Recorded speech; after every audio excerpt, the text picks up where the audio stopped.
Recent US Supreme Court rulings require the SEC to prosecute fraud in federal courts and reduce agency interpretive power. These changes may concern UK investors and businesses due to potential enforcement delays and regulatory uncertainty, especially in the crypto market. Today's episode is sponsored by Cake Wallet, where you can send, receive, and even exchange your crypto right from within the wallet. Cake Wallet is open source and non-custodial, so you control your own private keys. Available today on iOS, macOS, Android, and Linux. And StealthEX, a privacy-centric crypto exchange which enables you to make crypto-to-crypto exchanges anonymously.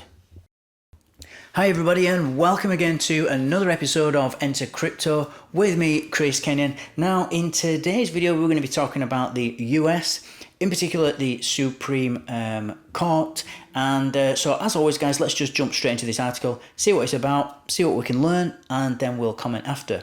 So in a series of landmark decisions, the US Supreme Court has significantly weakened the power of federal agencies, which is expected to have major implications for the crypto industry.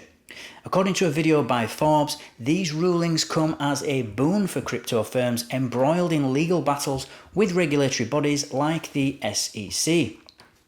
On June the 27th, the Supreme Court ruled in the Securities and Exchange Commission, or otherwise known as the SEC, versus Jarkesy, that the SEC must prosecute fraud cases in federal courts rather than relying on administrative law judges. This decision directly affects the SEC's enforcement style and resources, particularly impacting its crackdown on the crypto industry, which has been a priority under Chairman Gary Gensler. The following day, the court's Conservative majority overturned the 40-year-old Chevron deference in Loper Bright Enterprises versus Raimondo, and this precedent had allowed federal agencies to interpret ambiguous laws passed by Congress. The new ruling mandates that judges, not agency officials, interpret such laws, thereby reducing the latitude agencies have had in enforcing regulations. Now, in a third decision on July the 1st, the court ruled in Corner Post Incorporated versus the Board of Governors of the Federal Reserve System that businesses can challenge agency rules long after they are enacted, and this ruling opens the door for crypto firms to contest decades-old regulations, giving them a potential advantage in ongoing and future legal battles. Paul Grewal, the Chief Legal Officer for Coinbase, commented on these decisions, noting a significant shift in the legal landscape against federal regulators.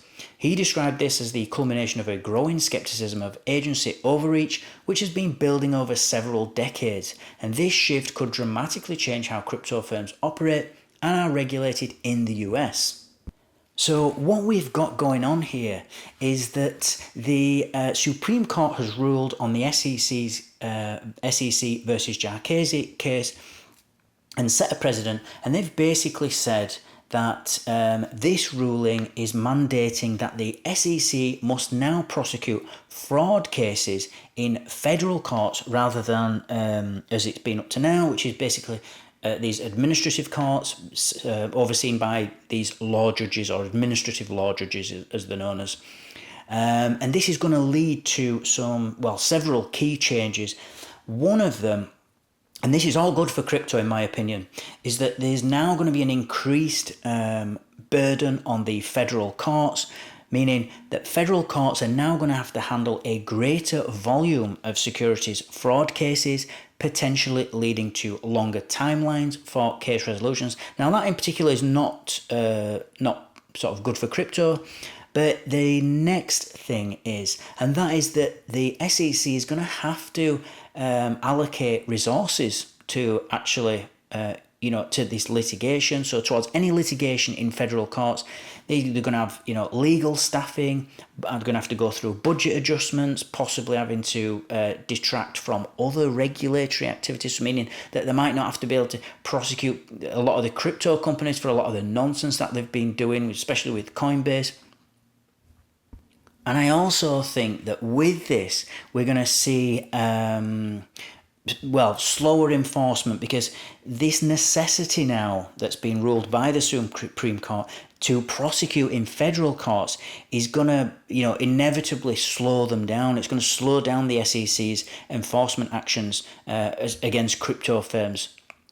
which means it'll give us more time to adjust or to be able to challenge these regulatory actions. So it benefits the crypto firms in the long run, but also it forces the SEC to actually think, to prioritise important cases. So they sort of, as I call them, the nonsense cases, where they're going after Coinbase, even though Coinbase tried to talk to them a lot. The Ripple case got thrown out as well. And so the SEC are now going to be thinking, well, we're going to have to go to federal court. There's going to be proper costs involved here if we take something to go. So we're going to have to actually get proper evidence. We're going to have to get the strongest evidence we can that's going to have the highest impact.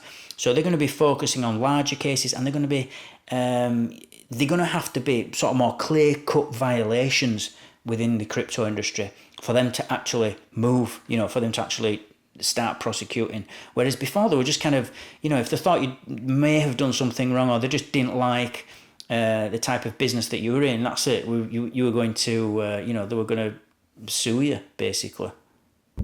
So this whole new thing about them having to bring it to federal court, these fraud cases, they're going to have to really think about what they're going to actually chase and what they're not going to chase. Because this is inevitably going to slow down their regulatory actions, and they're going to have to be, they're going to require more robust, well-documented cases, because these are all going to be under, a lot higher judicial review. So a really good thing in the US, it doesn't get talked about enough, and I purposefully made a video on this article because it wasn't getting a lot of press, and I thought, I'll try and get this out there so that people can see it.